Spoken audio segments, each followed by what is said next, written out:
స్వాగతం. నా పేరు యామిని. రెంటల్ సర్వీస్ యాక్టివ్ స్కూటీలను హైదరాబాద్ లో దొంగిలించి మహబూబ్ నగర్ లో అమ్ముతున్న ముఠాను పక్కా సమాచారం మేరకు 1వ పట్టణ పోలీసులు అరెస్ట్ చేశారు. అనంతరం మీడియా సమావేశంలో జిల్లా డీఎస్పీ శ్రీధర్ మాట్లాడుతూ గత కొన్ని రోజులుగా హైదరాబాద్ లో వేగో రెంటల్ సర్వీసెస్ యాప్ ద్వారా రెంట్ కి స్కూటీలను బుక్ చేసుకుని నడుపుతున్న స్కూటీలకు అమర్చిన జీపీఎస్ క్యూఆర్ కోడ్ ద్వారా స్కూటీలను దొంగిలించి మహబూబ్ నగర్ లో అమ్ముతున్న విషయాన్ని తెలుసుకున్న వన్ టౌన్ పట్టణ పోలీసులు ఎంతో చాకచక్యంగా పట్టుకుని అరెస్ట్ చేసి వారితో 14 యాక్టివా స్కూటీలను సీజ్ చేసి ఆ నేరానికి పాల్పడిన నిందితులను రిమాండ్ చేసి జైలుకు తరలిస్తున్నట్లు తెలిపారు. అనంతరం ఈ దొంగల ముఠాను పట్టుకున్న సిఐ రాజేశ్వర్ గౌడ్, ఎస్ఐలను Vijay Kumar, Venkateswarlu, head constable Shekhar, constable పవన్లను డీఎస్పీ శ్రీధర్ అభినందించారు.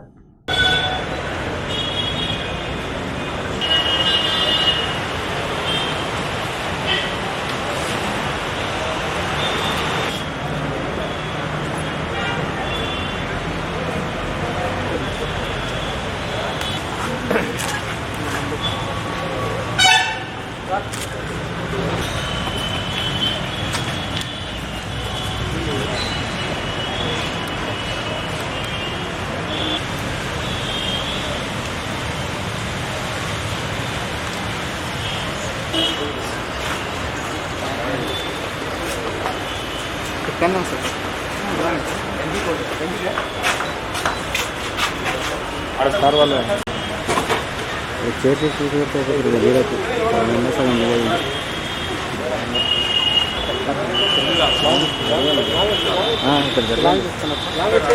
అక్కడే కొంచెం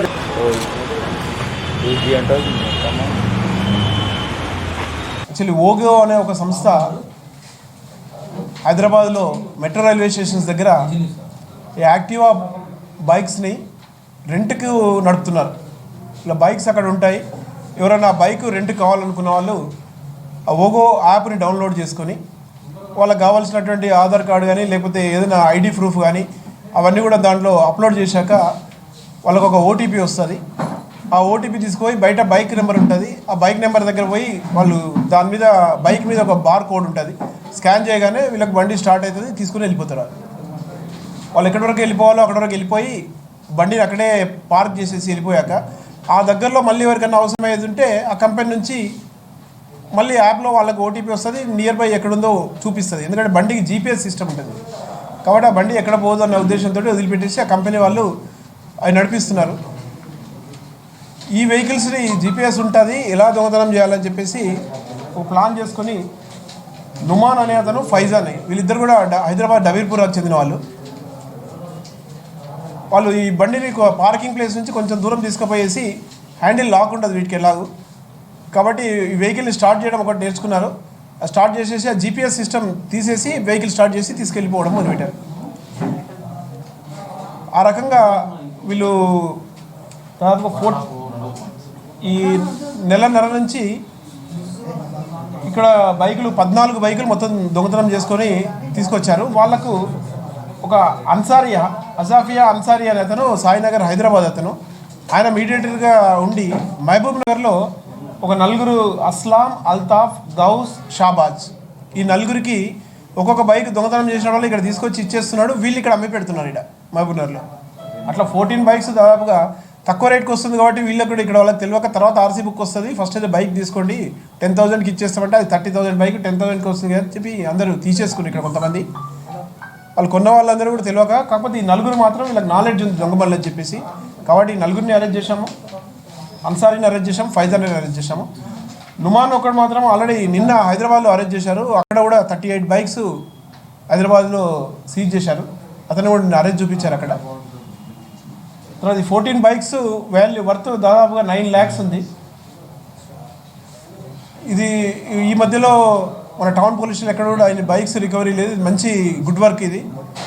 దీని గురించి ఎవరెవరైతే ఇందులో పార్టిసిపేట్ అయ్యారో ఆఫీస్.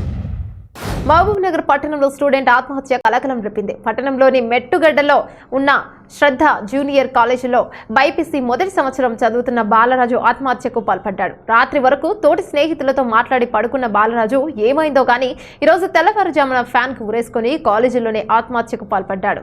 కాగా బాలరాజు సొంత గ్రామం చర్లపల్లి ధన్వాడ మండలం నారాయణపేట జిల్లా. ఘటనా స్థలానికి చేరుకున్న పోలీసులు కేసు నమోదు చేసుకుని దర్యాప్తు చేస్తున్నట్లు తెలిపారు. పెద్ద ఆలోచనలే లేవు వానికి.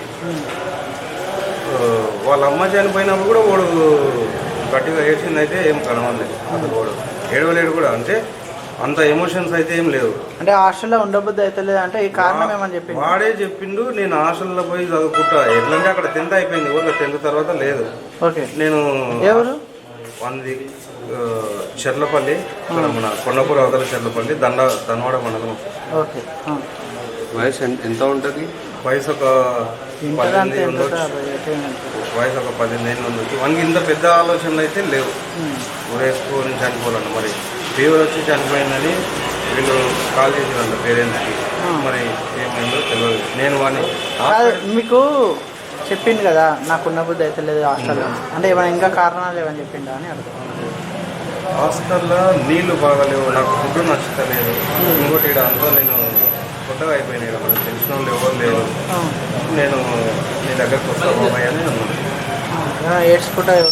లేదు, అలాంటిది ఏం లేదు. ఏడ్చుకుంటే అలాంటిది అయితే ఏం లేదు. నేను వస్తా బాబాయ్ అంటే సరేరా ఒక్కసారి మీ నాయన అడుగు, మీ నాయన ఓకే అంటే నా దగ్గరకు వచ్చి చదువుకుందాం అని చెప్పి. మహబూబ్ నగర్ జిల్లా జలవనరుల సమస్యను, గ్రామీణ నిరుద్యోగ సమస్యలను అధిగమించేందుకు ప్రభుత్వం చర్యలు చేపట్టాల్సిన అవసరం ఉందని విశ్రాంత ఇంజనీర్ రమేష్ రెడ్డి అన్నారు. జలవనరుల ప్రాజెక్టు ప్రస్తుత పరిస్థితి, నిరుద్యోగ సమస్యపై చర్చించేందుకు ఈ నెల 13న జిల్లా కేంద్రంలో రౌండ్ టేబుల్ సమావేశం ఏర్పాటు చేయనున్నట్లు పేర్కొన్నారు. జల సాధన సమితి, పాలమూరు అధ్యయన వేదిక, రిటైర్డ్ ఇంజనీర్ల ఫోరం ఆధ్వర్యంలో మహబూబ్ నగర్ లో జిల్లా కేంద్రంలోని రెడ్ క్రాస్ భవనంలో విలేకరుల సమావేశం ఏర్పాటు చేశారు. ప్రభుత్వం అనుకున్నట్టుగా జూరాల నుంచి లక్ష్మీదేవిపల్లి వరకు పాలమూరు రంగారెడ్డి 2వ విడత ఎత్తిపోతల పనులు చేపట్టాలని ఈ సందర్భంగా కోరారు. తద్వారా 30 రోజులలో 150 టీఎంసీ వరకు వరద జలాలను తోడుకునే అవకాశం ఉంటుందన్నారు.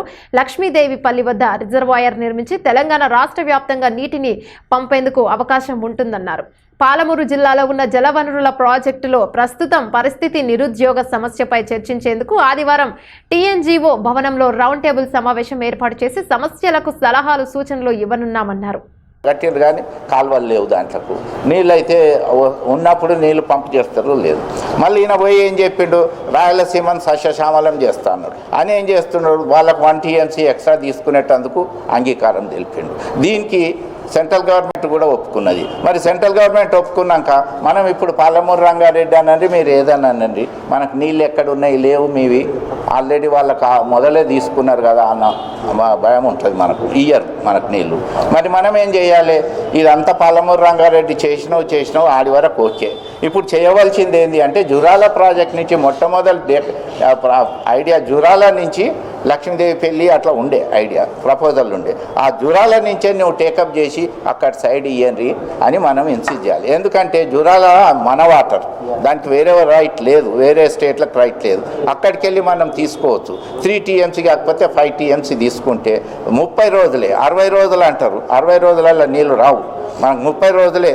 ఆ 30 రోజులలో 5 టీఎం తీసుకుంటే 150 టీఎంసీ తీసుకుంటే మనం రంగారెడ్డికి 30 టీఎంసీ అనుకున్నట్లు ఇవ్వచ్చు, 120 టీఎంసీ మనకు. లక్ష్మీదేవి పెళ్ళి హయ్యెస్ట్ పాయింట్ 675 మీటర్ అది హైట్ ఉంటుంది, అబోవ్ మీన్ సీ లెవెల్. అది ఎంత హైట్ అంటే మొత్తం తెలంగాణకు ఆడికెళ్ళి ఓ ప్రపోజల్ మనం వాళ్ళకు సజెషన్ చేసింది. గోదావరి నుంచి లక్ష్మీదేవి పెళ్ళి తెస్తాం, కృష్ణా నుంచి లక్ష్మీదేవి వెళ్తాం, ఎక్కడ నీళ్ళు అవసరం ఉంటే మొత్తం తెలంగాణకు కూడా డిస్ట్రిబ్యూట్ చేసుకునే ఆస్కారం ఉంటుంది అన్నారు. ఏది చేస్తలేదు. దానికి డిపిఆర్లు లేవు, అదే ప్రాజెక్ట్ శాంక్షన్ లేదు, మనకు టెండర్స్ కాల్ చేయలేదు. ఏమన్నా అంటే 1 ఇయర్లో మేము నీళ్ళు ఇస్తాం, వచ్చే జూన్కు నీళ్ళు ఇస్తాం. నువ్వు ఇది టేకప్పే చేయలేదు, నీళ్ళు ఎట్లు ఇస్తావు అని క్వశ్చన్ చేస్తాం. ఎప్పుడు మేము వచ్చి ప్రెస్ మీట్ పెడతామో, మీటింగులు పెడతామో, మేము కలిసి మీటింగులు పెట్టినప్పుడు అలాగే వాళ్ళు వస్తారు, హరీష్ రావు అన్న వస్తాడు, లేకపోతే ముఖ్యమంత్రి అన్న సీఎం నుంచి ఇది అనౌన్స్ చేస్తారు. 1 ఇయర్లో మీకు నీళ్ళు వస్తాయి, ఈ జూన్లో వచ్చేస్తాయి అంటారు. మరి డిపిఆర్ లేదు, టెక్నికల్ శాంక్షన్ లేదు, ఫండ్ రిలీజ్ లేదు, ఏడికెళ్ళి టేకప్ చేస్తారు. ఇది మనకు చెవుల పూలు పెడుతున్నారేమో అనిపిస్తుంది. బీడీలు పెడుతుండ్రా పాలమూరు ప్రజలకు. వనపర్తి నాగవరం శ్రీనివాస పద్మావతి గార్డెన్లో మహబూబ్ నగర్, రంగారెడ్డి, హైదరాబాద్ పట్టభద్రుల శాసన మండలి ఎన్నికల విస్తృత స్థాయి సమావేశం, టీఆర్ఎస్ పార్టీ సభ్యత్వ నమోదు కార్యాచరణ సమావేశం నిర్వహించారు. ఈ కార్యక్రమానికి ముఖ్య అతిథిగా రాష్ట్ర వ్యవసాయ శాఖ మంత్రి సింగిరెడ్డి నిరంజన్ రెడ్డి హాజరయ్యారు. ఈ సందర్భంగా యన మాట్లాడుతూ మట్టిని నమ్మిన రైతుకు, ప్రజలను నమ్మిన రాజకీయ పార్టీకి ఓటమి లేదన్నారు. పార్టీ అనేది పచ్చని చెట్టు లాంటిదని, దానిని గెలిపించుకునే బాధ్యత ప్రతి ఒక్కరూ తీసుకోవాలన్నారు.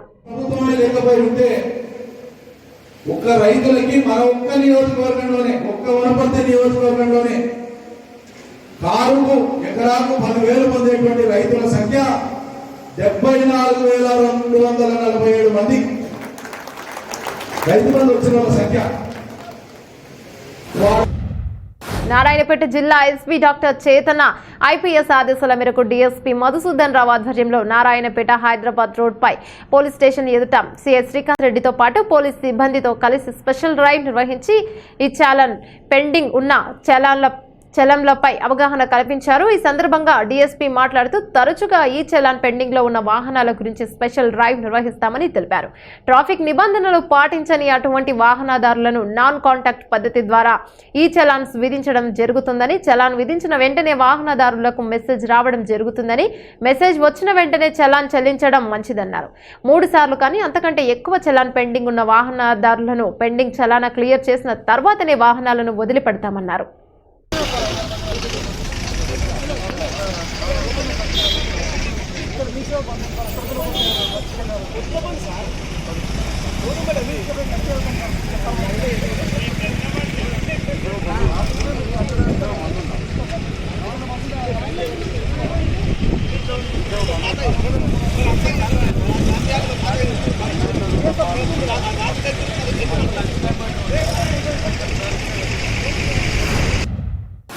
ఏబీ బులెటిన్ అప్డేట్స్ మరో బులెటిన్లో మళ్ళీ కలుసుకుందాం. అంతవరకు చూస్తూనే ఉండండి సిటీ ఇండియా న్యూస్.